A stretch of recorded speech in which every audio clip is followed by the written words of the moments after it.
श्री शिवाय नमस्तुभ्यं महाराज।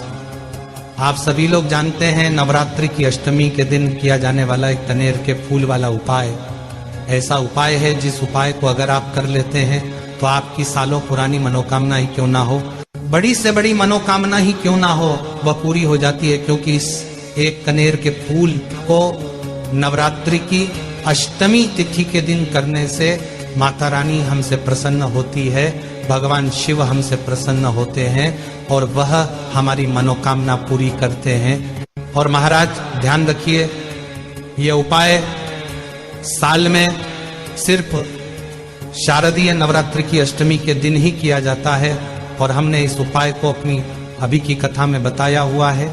और महाराज इस बार नवरात्रि की अष्टमी तिथि 30 सितंबर 2025 के दिन है और आपको यह उपाय इसी दिन करना है। इस उपाय को कोई भी कर सकता है, चाहे आप स्त्री हो या पुरुष, और बच्चे भी उपाय को कर सकते हैं। महाराज अब हम जानते हैं कि यह उपाय को करने की विधि क्या है और हमें किस समय यह उपाय करना है। सबसे पहले आप इस उपाय को सुबह भी कर सकते हैं और शाम के समय भी कर सकते हैं। सुबह करेंगे तो 1 लोटा जल साथ में लेकर जाना, शाम को करेंगे तो एक शुद्ध देसी गाय का घी का दीपक आपको लेकर जाना पड़ेगा, क्योंकि ये उपाय आपके ही घर के पास में जो शिव जी का मंदिर हो वहां पर होगा। इस उपाय में आपको सिर्फ एक कनेर का फूल चाहिए पड़ेगा। कनेर का फूल पीले कलर का होता है और ये कनेर का फूल आपको आसानी से कहीं पर भी लगा हुआ मिल जाता है, इसीलिए इस फूल को ढूंढने में आपको कोई परेशानी नहीं होगी। जब आप उपाय करें तो शुद्धता का ध्यान रखिएगा, मतलब स्नान करके ही उपाय को कीजिएगा। अब अगर आप सुबह के समय उपाय कर रहे हैं तो मात्र 1 कनेर का फूल और 1 लोटा जल लेकर शिव जी के मंदिर चले जाएं। यही उपाय अगर आप शाम के समय कर रहे हैं तो 1 कनेर का फूल और 1 शुद्ध देसी गाय का घी का दीपक गोलबत्ती का लेकर शिव जी के मंदिर चले जाएं। आपको उपाय किसी एक ही समय करना है, जब आपको समय मिल जाए। अब महाराज जैसे ही आप शिव जी के मंदिर पहुंच जाते हैं, आपको भगवान के दर्शन करके अंदर चले जाना है और पहले आपको अपनी पूजन करना है, मतलब जल चढ़ाना चाहते हैं तो वह चढ़ाएं। दीपक लेकर गए हैं तो पहले दीपक जला दें, उसके बाद अब आप उपाय शुरू करें। सबसे पहले आप अपना एक कनेर का फूल अपने सीधे हाथ की हथेली में रख ले।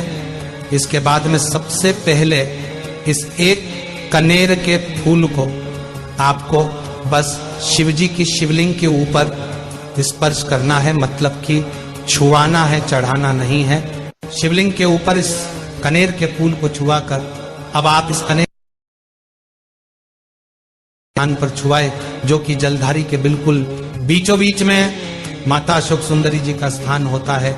इसके बाद में अब ध्यान से सुने कि इस कनेर के फूल को आपको शिवलिंग के पीछे जो जलधारी का भाग होता है वहां पर कुछ ऐसे समर्पित करना है कि कनेर के फूल का जो खिला हुआ भाग हो वह शिवलिंग की तरफ हो और फिर आपको ये कनेर का फूल शिवलिंग के पीछे जो जलधारी का भाग होता है वहां पर चढ़ा देना है।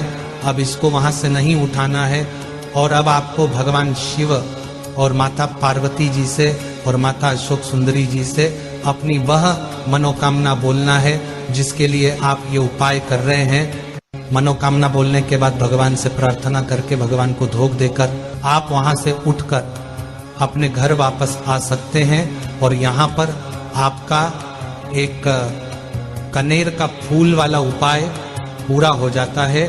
हमारा ध्यान रखिए, ये उपाय सिर्फ शारदीय नवरात्रि की अष्टमी तिथि के दिन करना है, इसके अलावा और किस दिन नहीं करना है।